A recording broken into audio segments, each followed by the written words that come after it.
And దీని గురించి చెప్పండి సార్. ఇది సేమ్ మనకి, కానీ దీంట్లో పంచ్ రాదు. కానీ బ్యూటీ మనకి ఏంటంటే ఎంబోజ్డ్ అయిపోతుంది, షేన్ వచ్చేస్తుంది. చూడండి కార్వింగ్ లో మనకి షేన్ వచ్చేస్తుంది. ఒక లైటింగ్ పడ్డది, పర్టికులర్ ఫోకస్ పడ్డది సార్, మనకి షేడింగ్ వచ్చేసింది. ఎలా అంటే ఎంత బాగుంది, మనకి గ్లాసీ లాగా లుక్ వచ్చేస్తుంది. ఇది బ్యూటీ ఇది. ఓకే, అండ్ మీరు ఏంటి ఇక్కడే చూపిస్తున్నారు అనుకోకండి, అటువైపు కూడా ఉన్నాయి చాలా, అన్ని చూపిస్తాను నేను మీకు. సో దట్ ఫుల్ బాడీ మొత్తం ఇది. ఓకే, బాడీ మొత్తం సేమ్ కలర్ సేమ్ స్ట్రక్చర్ ఉంటుంది. ఎలా అంటే సపోజ్ మధ్య కట్ చేసి అనుకోండి, సేమ్ వచ్చేస్తుంది మనకి. సూపర్, అసలు ఒకసారి చూడొచ్చు, దగ్గర రండి, ఇక్కడ కట్ చేస్తే ఏమొస్తుందో నేను చూపిస్తున్నాను మీకు. ఇదంతా సేమ్ ఉంది మొత్తం, ఒకటే పైన ఒకటి లోపల ఒకటి లేదు.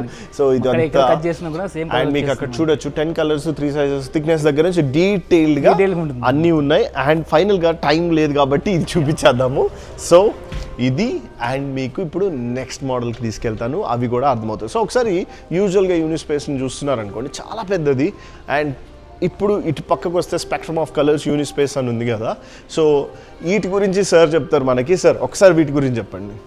నార్మల్గా ఎలా ఉంటుందంటే, ఇది మన ఇంట్లో ఎట్లా రాక్ లాగా ఉంటుంది, న్యాచురల్ లాగా ఉంటుంది. అవును, న్యాచురల్ రాక్ లాగా ఉంటుంది. రైట్, సపోజ్ సర్ఫేస్ చూడండి ఎట్లా ఉంటుందో, మనకి రాళ్ళు ఎలా ఉంటుంది, అవును న్యాచురల్ రాయల్ అలా ఉంటుంది మనకి.